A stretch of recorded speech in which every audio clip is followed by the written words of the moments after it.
When Jesus had finished saying all these things, he said to his disciples, "As you know, the Passover is 2 days away, and the Son of Man will be handed over to be crucified." Then the chief priests and the elders of the people assembled in the palace of the high priest, whose name was Caiaphas, and they plotted to arrest Jesus in some sly way and kill him. Stopped.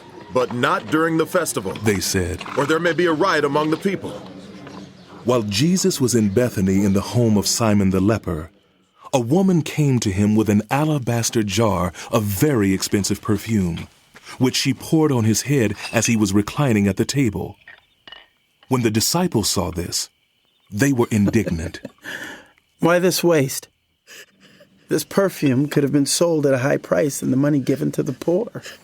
Aware of this, Jesus said to them, Why are you bothering this woman?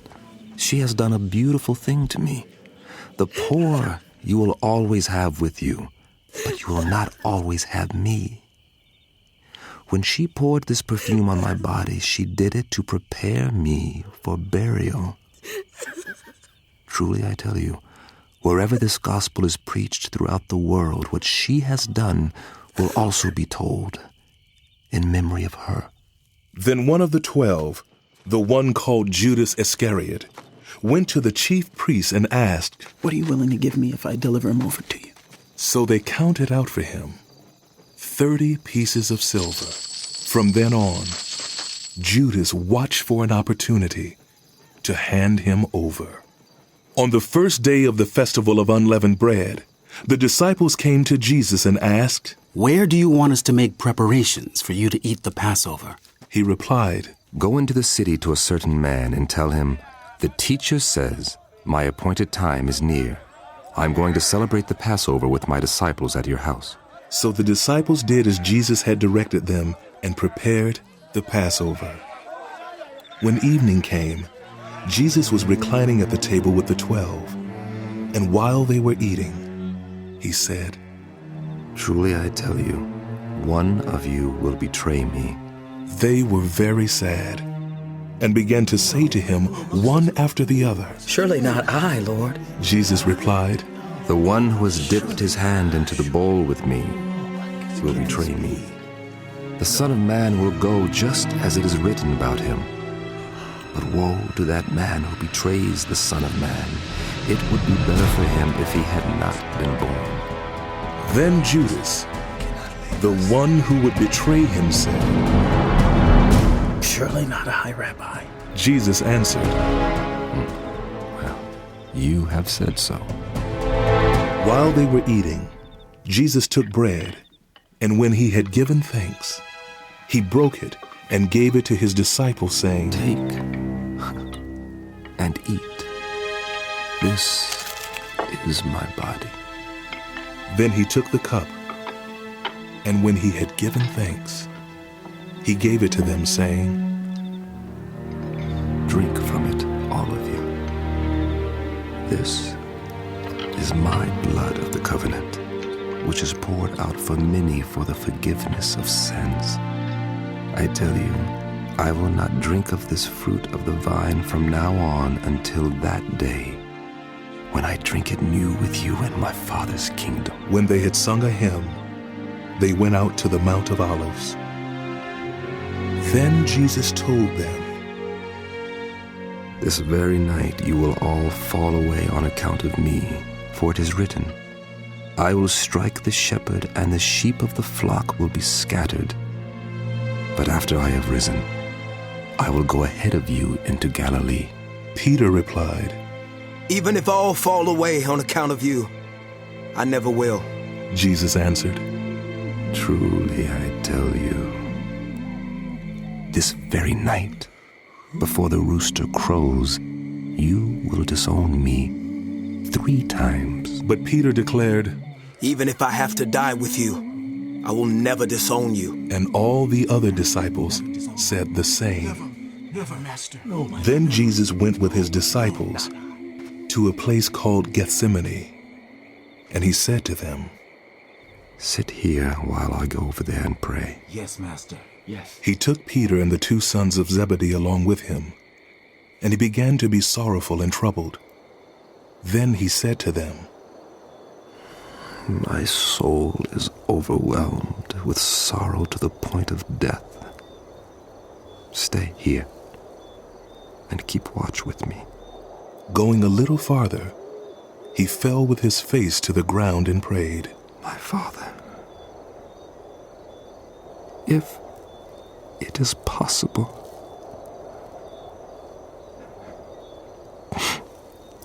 may this cup be taken from me, yet not as I will, but as you will. Then he returned to his disciples and found them sleeping. Couldn't you men keep watch with me for 1 hour? He asked Peter. Yes. Watch and pray so that you will not fall into temptation. The spirit is willing, but the flesh is weak. He went away a second time and prayed, My Father, if it is not possible for this cup to be taken unless I drink it, may your will be done. When he came back, he again found them sleeping, because their eyes were heavy. So he left them and went away once more and prayed the third time, saying the same thing. Then he returned to the disciples and said to them, Are you still sleeping and resting? Look! The hour is near, and the Son of Man is delivered into the hands of sinners. Rise, rise, let us go. Here comes my betrayer. While he was still speaking, Judas, one of the 12, arrived. With him was a large crowd armed with swords and clubs, sent from the chief priests and the elders of the people. Now the betrayer had arranged a signal with them. When I kiss is the man, arrest him. Going at once to Jesus, Judas said, Greetings, Rabbi. and kissed him. Jesus replied, Friend, do what you came for. Then the men stepped forward, seized Jesus, and arrested him. With that, one of Jesus' companions reached for his sword, drew it out, and struck the servant of the high priest, cutting off his ear. Put your sword back in its place. Jesus said to him, For all who draw the sword will die by the sword. Do you think I cannot call on my Father, and he will at once put at my disposal more than 12 legions of angels? But how then would the scriptures be fulfilled that say it must happen in this way? In that hour, Jesus said to the crowd, Am I leading a rebellion, that you have come out with swords and clubs to capture me? Every day I sat in the temple courts teaching, and you did not arrest me. But this has all taken place that the writings of the prophets might be fulfilled. Then all the disciples deserted him and fled. Those who had arrested Jesus took him to Caiaphas the high priest, where the teachers of the law and the elders had assembled. But Peter followed him at a distance, right up to the courtyard of the high priest. He entered and sat down with the guards to see the outcome.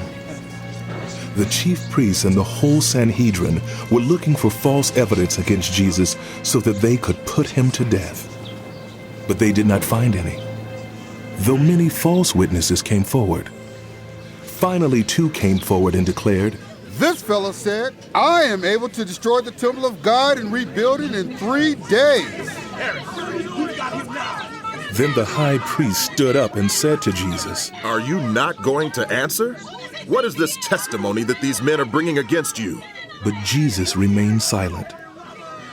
The high priest said to him, I charge you under oath by the living God.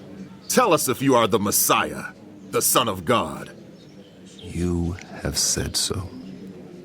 But I say to all of you, from now on you will see the Son of Man sitting at the right hand of the Mighty One and coming on the clouds of heaven. Then the high priest tore his clothes and said, He has spoken blasphemy. Why do we need any more witnesses? Look, now you've heard the blasphemy. What do you think? He is worthy of death. They answered. Then they spit in his face and struck him with their fists. Others slapped him and said, Prophesy to us, Messiah. Who hit you? Now Peter was sitting out in the courtyard, and a servant girl came to him. You also were with Jesus of Galilee, She said, but he denied it before them all. I don't know what you're talking about. He said. Then he went out to the gateway where another servant girl saw him and said to the people there, This fellow was with Jesus of Nazareth. He denied it again with an oath. I don't know the man. After a little while, those standing there went up to Peter and said, Surely you are one of them. Your accent gives you away. Then he began to call down curses, and he swore to them. I don't know the man. Immediately, a rooster crowed. Then Peter remembered the word Jesus had spoken. Before the rooster crows, you will disown me 3 times. And he went outside and wept bitterly.